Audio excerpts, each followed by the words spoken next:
Metodologi waterfall. Metode air terjun atau yang sering disebut dengan metode waterfall sering dinamakan siklus hidup klasik atau classic life cycle, di mana hal ini menggambarkan pendekatan yang sistematis dan juga berurutan pada pengembangan perangkat lunak, dimulai dengan spesifikasi kebutuhan pengguna, lalu berlanjut melalui tahapan-tahapan perencanaan, permodelan, konstruksi, serta penyerahan sistem kepada pelanggan pengguna, yang diakhiri dengan dukungan pada perangkat lunak lengkap yang dihasilkan. Kelebihan yang pertama memiliki proses yang urut, mulai dari analisa hingga support.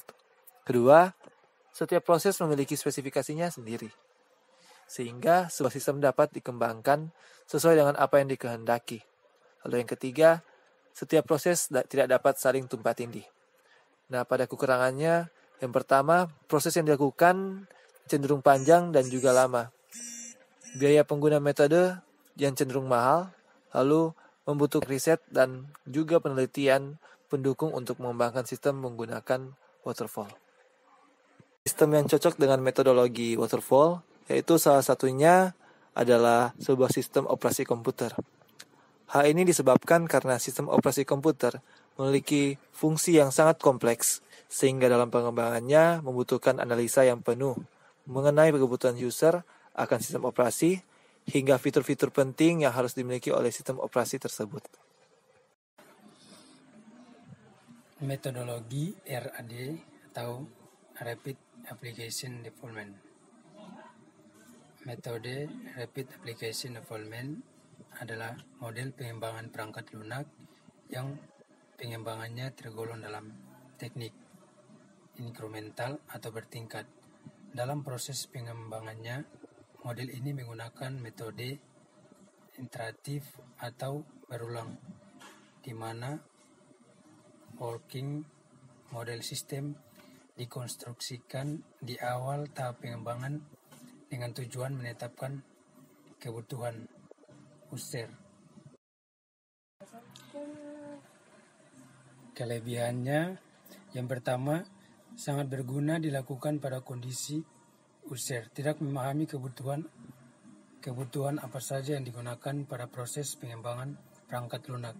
Yang kedua, metode RAD dapat dilakukan dengan waktu yang singkat, yakin sekitar 30-90 hari. Yang ketiga, biaya yang dikeluarkan menjadi lebih rendah karena waktu pengembangan yang singkat dan menggunakan komponen yang sudah ada. Selanjutnya, pada kekurangan, yang pertama, membutuhkan SDM atau sumber daya manusia yang ahli untuk proyek berskala besar. Yang kedua, RAD menuntut pengembang dan pelanggan memiliki komitmen dalam aktivitas rapid fire yang diperlukan untuk melengkapi sebuah sistem dalam waktu yang singkat. Jika komitmen tersebut tidak ada, maka proyek RAD akan gagal. Contoh pengaplikasian RAD, yaitu sistem ini cocok digunakan untuk sistem jual beli di online.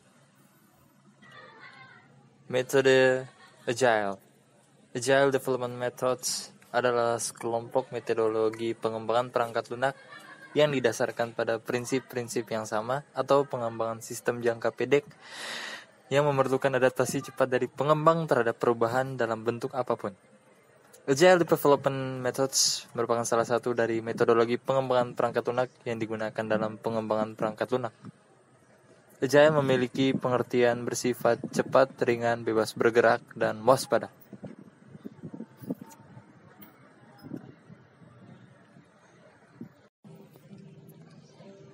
Kelebihan.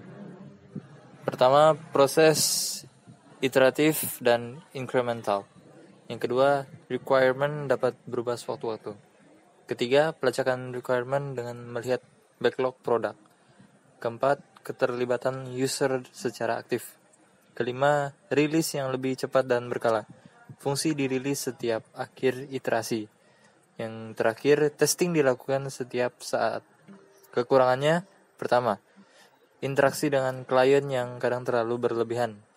Kedua, agile sulit diimplementasikan dalam proyek yang berskala besar. Ketiga, waktu perencanaan proyek yang singkat. 4. Membutuhkan manajemen tim yang terlatih.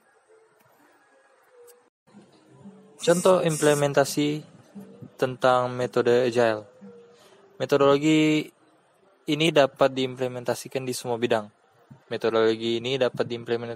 bidang. Contoh yang dapat diambil yaitu membuat aplikasi pemesanan untuk sebuah kafe, di mana pembeli dapat membeli melalui aplikasi serta memilih jenis minuman atau makanan melalui aplikasi tersebut. Baiklah, itulah pembahasan dari kami tentang 3 metodologi pengembangan perangkat lunak. Semoga apa yang kami sampaikan dapat berguna bagi para penonton sekalian. Lebih kurangnya kami mohon maaf. Sekian dan terima kasih. Terima kasih.